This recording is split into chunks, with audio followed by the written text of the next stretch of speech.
जो भी मुख्य सूचना आयुक्त या सूचना आयुक्त नियुक्त होगा वो सरकार की कठपुतली मात्र होगा।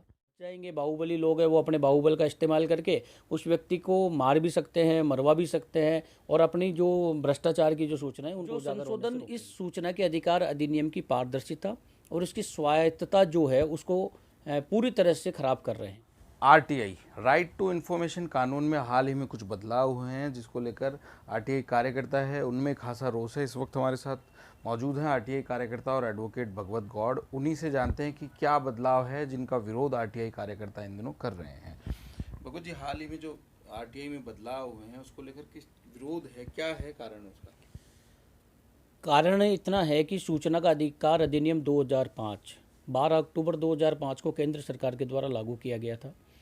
सूचना के अधिकार अधिनियम को सुप्रीम कोर्ट ने भारत के नागरिकों के मौलिक अधिकार के रूप में भी स्वीकार किया है और इसको फंडामेंटल राइट माना है।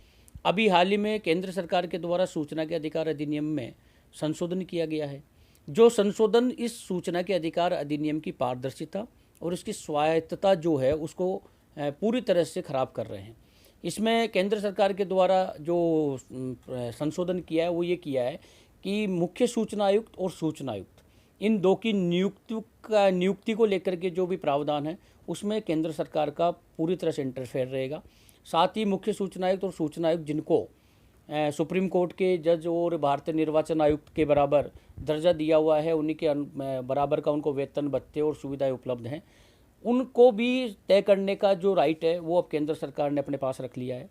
साथ ही इनका जो कार्यकाल है वो 5 वर्ष का था, उस कार्यकाल को लेकर के भी जो भी नियम बनाएगी वो केंद्र सरकार बनाएगी। इससे जो मुख्य सूचना आयुक्त और सूचना आयुक्त जिन आयोगों में नियुक्त होते हैं उनकी जो नियुक्ति है वो पारदर्शिता को लेकर की जाती है, वो किसी के प्रभाव में नहीं आते हैं। इनकी नियुक्ति से आरटीआई कानून में क्या दिक्कत आएगी? आपको जहां से सूचनाएं लेनी है ये क्या डिस्टर्ब करते हैं? मुख्य सूचना आयुक्त और सूचना आयुक्त जो नियुक्त किए जाते हैं ये राज्य सरकार के द्वारा या केंद्र सरकार के द्वारा नियुक्त होते हैं। राज्य सरकार के 3 सदस्यीय जो कमेटी होती है वो इनका चयन करती है, जिसमें मुख्यमंत्री, एक मुख्यमंत्री के द्वारा नॉमिनेटेड मंत्री और एक प्रतिपक्ष का नेता। इसी प्रकार केंद्रीय सूचना आयोग में केंद्र सरकार के द्वारा एक उनके नॉमिनेटेड मंत्री और एक प्रतिपक्ष के नेता के द्वारा केंद्रीय सूचना आयोग में मुख्य सूचना आयुक्त और सूचना आयुक्त नियुक्तियाँ की जाती है। लेकिन अब जो नियुक्तियां की जाएंगी तो उसके जो भी नियम हैं वो केंद्र सरकार के द्वारा तय किए जाएंगे। अब इससे जो भी मुख्य सूचना आयुक्त या सूचना आयुक्त नियुक्त होगा वो सरकार की कठपुतली मात्र होगा। वो चाहेगा तो सूचना दिलवाएगा, वो चाहेगा तो सूचना नहीं दिलवाएगा। उसका जो एक स्टेटस सिंबल था उसको कमज़ोर किया गया है। इस कमज़ोर होने से मुख्य सूचना आयुक्त और सूचना आयुक्त पर जो अफसर विराजमान होंगे वो राज्य सरकार और केंद्र सरकार के बाबूगिरी करने वाले लोग होंगे, जो कि जनता की जो भी अपीलें सूचना आयोग में जाएंगी उन अपीलों के ऊपर जो एक एडमिनिस्ट्रेटिव जो प्रभाव होता है वो दिखाई देगा और सूचना आयुक्त और मुख्य सूचना आयुक्त निष्पक्षता से जनता के लिए सूचना उपलब्ध करवाने के कोई भी निर्णय पारित नहीं करेंगे। यदि उनके द्वारा ऐसा किया जाता है तो केंद्र सरकार के द्वारा ऐसा नियम बना दिया जाएगा कि वो उनको हटा देगी या उनके ऊपर प्रभाव या उनके ऊपर दबाव की राजनीति चलेगी, जिससे वो खुल करके अपना काम नहीं कर पाएंगे और जो सूचना के अधिकार अधिनियम की जो मूलभूत उद्देश्य और जो मूलभूत इसकी जो आत्मा है वो समाप्त हो जाएगी। ये तो केवल नियुक्ति में बदलाव है। मुख्य जो कानून है उसमें इसके अलावा भी कोई बदलाव है या केवल अफवाहों का माहौल है? मुख्य जो सूचना का अधिकार अधिनियम है उसमें केंद्र सरकार के द्वारा और भी संशोधन किए जाने प्रस्तावित रहे हैं। उनके द्वारा इसमें एक ये भी किया गया है कि अगर किसी भी आवेदक के द्वारा कोई सूचना ली जाती है तो उस सूचना को लेने के बाद में यदि उस आवेदक की मृत्यु हो जाती है तो वो सूचना का जो आवेदन है वो जिंदा रहता है।